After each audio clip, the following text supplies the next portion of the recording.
बच्चों, कल हमने पढ़ा अध्याय व्याकरण में अध्याय 3 शब्द विचार। शब्द विचार में हमने जाना कि शब्द किसे कहते हैं, शब्दों का वर्गीकरण किस आधार पर किया गया है।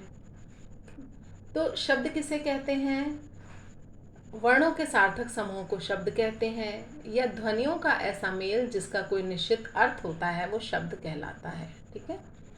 अब शब्दों का वर्गीकरण किस प्रकार से किया गया है, तो शब्दों का वर्गीकरण निम्नलिखित 5 प्रकार से किया गया है। पहला है प्रयोग के आधार पर शब्द भेद, दूसरा अर्थ के आधार पर शब्द भेद, तीसरा व्याकरणिक प्रक्रिया के आधार पर शब्द भेद, चौथा रचना या बनावट के आधार पर शब्द भेद, और पांचवा है आपका स्रोत या उत्पत्ति के आधार पर शब्द के भेद। कल हमने पढ़ लिया था कि प्रयोग के आधार पर शब्द के भेद।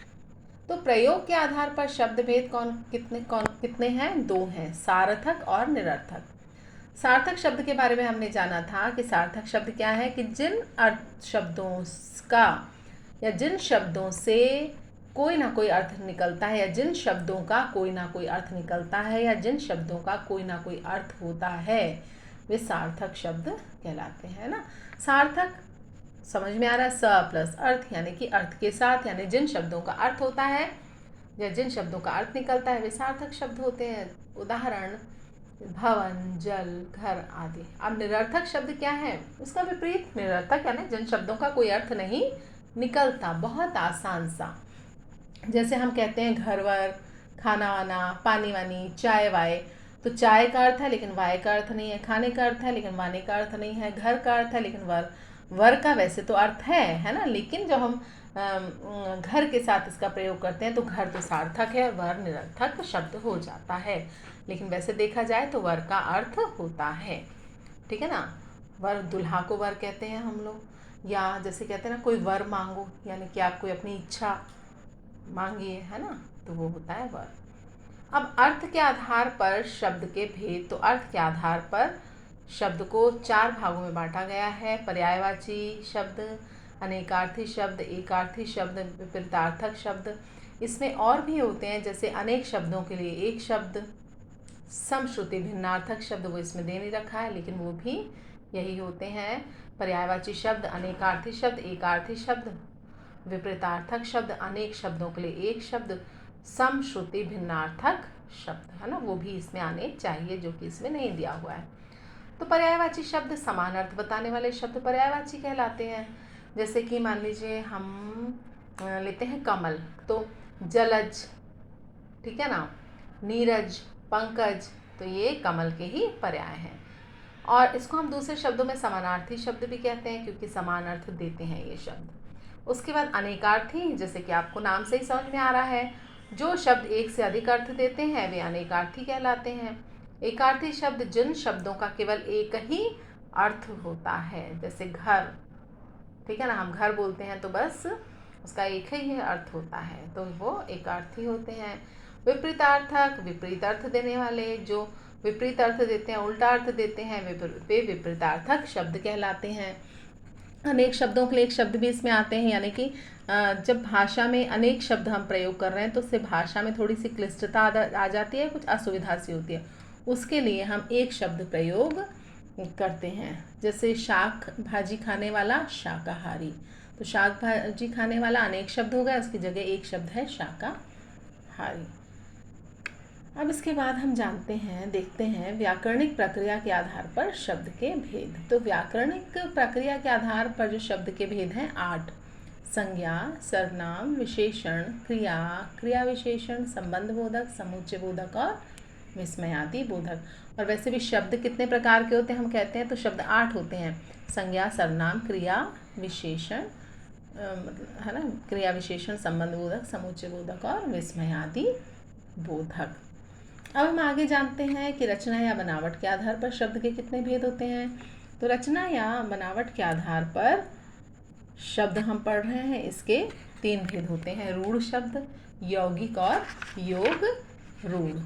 ठीक है ना। तो ये रचना या बनावट के आधार पर शब्द के भेद होते हैं। तो अब हम जानेंगे रूढ़ शब्द क्या है। ये हम पहले भी पिछली कक्षाओं में भी हमने पढ़ा है। तो रूढ़ शब्द वे होते हैं जो कि एक विशेष अर्थ में के लिए प्रसिद्ध हो गए हैं ना, उन्हें रूढ़ या मूल शब्द कहते हैं। और इनके खंड नहीं किए जा सकते, इनके टुकड़े नहीं किए जा सकते, और अगर हम इनके टुकड़े करते हैं तो ये अर्थहीन हो जाते हैं। ठीक है ना। रूढ़, रूढ़ यानी कि जो एक अर्थ में प्रसिद्ध हो गया हो। जैसे कि हम कहते हैं पानी, पुस्तक, हाथी, घर, तो ये शब्द रूढ़ हैं, यानी कि जब हम इनको बोलते हैं तो आपके सामने इनका एक चित्र उभर करके आता है। और जब इनकी पहचान क्या है कि हम जब इनके टुकड़े करते हैं तो उसका कोई अर्थ नहीं निकलता, उन टुकड़ों का कोई, उन खंडों का कोई अर्थ नहीं होता। ये होते हैं रूढ़ शब्द। यौगिक शब्द क्या होते हैं? यौगिक शब्द दो या दो से अधिक शब्दों के योग से बनते हैं। यौगिक इनको इसलिए कहा गया है क्योंकि ये दो या दो से अधिक शब्दों के योग से बनते हैं, और इनके जब हम खंड करते हैं तो उन खंडों के सार्थक अर्थ भी निकलते हैं। जैसे राष्ट्रपति, तो राष्ट्र प्लस पति, तो राष्ट्र का भी अर्थ है और पति का भी अर्थ है। शिवालय, शिव का भी अर्थ है, और आलय, आलय मीन्स घर, तो उसका भी अर्थ है। तो कहने का अर्थ है कि यौगिक शब्द क्या होते हैं? दो या दो से अधिक शब्दों के योग से बनते हैं, और जब हम इनके खंड करते हैं तो इन खंडों का सार्थक अर्थ भी निकलता है। योग रूढ़ क्या है? योग रूढ़ में दो बातें आ जाती हैं, योग भी आ गया और रूढ़ भी आ गया, अर्थात दो से अधिक शब्दों का मेल भी आ गया, और वो एक रूढ़ मतलब जो एक विशेष अर्थ देता है। जैसे कि नीलकंठ है, तो नील, भगवान शिव को हम नीलकंठ कहते हैं। तो नीलकंठ दो शब्दों से मिलकर बना है, नील और कंठ।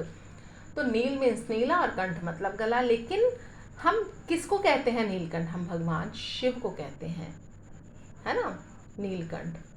तो मतलब योग रूढ़ शब्द क्या है कि दो शब्दों का या दो से अधिक शब्दों का मेल तो होता है, लेकिन वो सामान्य अर्थ ना देकर किसी विशेष अर्थ में रूढ़ हो जाते हैं, वो कहलाते हैं योग रूढ़। उत्पत्ति या स्रोत के आधार पर शब्द के भेद। तो हिंदी भाषा में शब्दों की उत्पत्ति अथवा स्रोत तथा माध्यम अनेक भाषाएं रही हैं, जैसे कि संस्कृत, अरबी, फारसी, अंग्रेजी, पुर्तगाली, है ना। इन भाषाओं से हिंदी भाषा में शब्द आए हैं।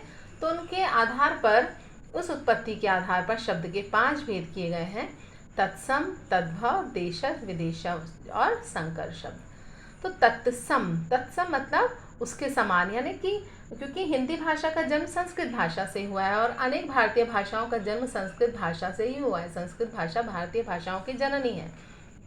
तो संस्कृत के जो शब्द अपने मूल रूप में यानी ज्यों के त्यों हिंदी में प्रयुक्त किए गए हैं, वे तत्सम कहलाते हैं।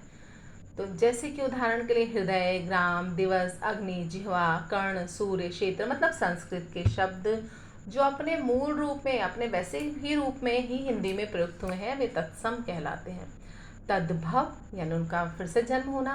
संस्कृत के वे शब्द जो अपने बदले हुए रूप में हिंदी में, अब ये अपने परिवर्तित रूप में हिंदी में प्रयुक्त हुए हैं, प्रयोग होने लगे हैं, उनको हम तद्भव शब्द कहते हैं। जैसे कि स्वर्ण का सोना हो गया, सूर्य का सूरज है, कर्ण का कान है, जिह्वा का जीभ है, अग्नि का आग है। यानी संस्कृत के वे शब्द जो अपने बदले हुए रूप में हिंदी में प्रयुक्त हुए हैं, वे तद्भव कहलाते हैं। देशज जो आम बोलचाल की भाषाओं के शब्द हिंदी में प्रयुक्त हुए हैं, हिंदी ने अपना लिए हैं, वो देशज शब्द कहलाते हैं। जैसे चहचहाना, बासन, खिड़की, खाट, झाड़ू, लोटा, ये सब शब्द ये देशज हैं। यानी कि भारतीय भाषाओं के ही, भारत की अन्य भाषाओं के शब्द जो हिंदी में अपना लिए गए हैं, या फिर आम बोलचाल की भाषा के शब्द जो हिंदी में प्रयुक्त हुए हैं, वो देशज शब्द हैं। विदेशज शब्द वे हैं जो विदेशी भाषाओं के शब्द जो हिंदी में हमने अपना लिए हैं, हिंदी में प्रयुक्त होने लगे हैं, वे कहलाते हैं विदेशज शब्द। अब ये शब्द कौन कौन सी कहाँ से आए हैं? जैसे अंग्रेजी भाषा के, अरबी, फारसी, पुर्तगाली, तुर्की, चीनी, तो इन भाषाओं से जो शब्द आए हुए हैं, हिंदी में जो प्रयुक्त हुए हैं, हिंदी ने अपना लिए हैं, वे विदेशज शब्द कहलाते हैं। संकर शब्द वे हैं जो शब्द भिन्न भाषाओं के शब्दों के मेल से, संकर मतलब दो अलग अलग भाषाओं के मेल से जो शब्द बने हैं। जैसे कि फलदार, फलदार जो है वो हिंदी और फारसी शब्द के मेल से बना है। फल हिंदी शब्द है और दार जो है वो फारसी शब्द है। इसी प्रकार वर्षगांठ, वर्ष जो है वो संस्कृत शब्द है और गांठ जो है वो आपका हिंदी शब्द है ना। तो जहाँ पर दो भिन्न भाषाओं के शब्दों का मेल हुआ है उसको संकर शब्द बोलते हैं। ठीक है। अब यहाँ आगे आपको ये है ना, ये संकर शब्द यहाँ आपको पूरा दिया हुआ है कि तत्सम शब्द कौन से हैं, तद्भव शब्द कौन से हैं, और हिंदी में कौन कौन से शब्द हमने दूसरी भाषाओं से लिए हैं, अन्य भाषाओं के शब्द जो हिंदी में प्रयुक्त हुए हैं। यहाँ पर अन्य भाषाओं के ये आपको पूरा शब्द दिया है, जैसे कि अंग्रेज़ी के भी शब्द हैं, अरबी फारसी से भी लिए गए हैं, है ना, और क्या पुर्तगाली शब्द भी हैं, रूसी शब्द भी हैं यहाँ पर। तो इनके बारे में यहाँ पर पूरा आपको बताया गया है कि कौन कौन सी भाषा से कौन कौन से शब्द हमने लिए हैं। तो आज हमने शब्द विचार में जाना शब्दों की उत्पत्ति किस प्रकार से हुई, सर्व शब्दों का वर्गीकरण किस आधार पर हुआ, इसके बारे में हमने जाना, और मुझे आशा है आपको ये अध्याय अच्छी तरह से समझ में आ गया होगा। कल मैं आपको इसके प्रश्न उत्तर भेजूँगी, और जिन बच्चों को नहीं समझ में आया होगा तो आप मुझसे फिर से पूछ सकते हैं।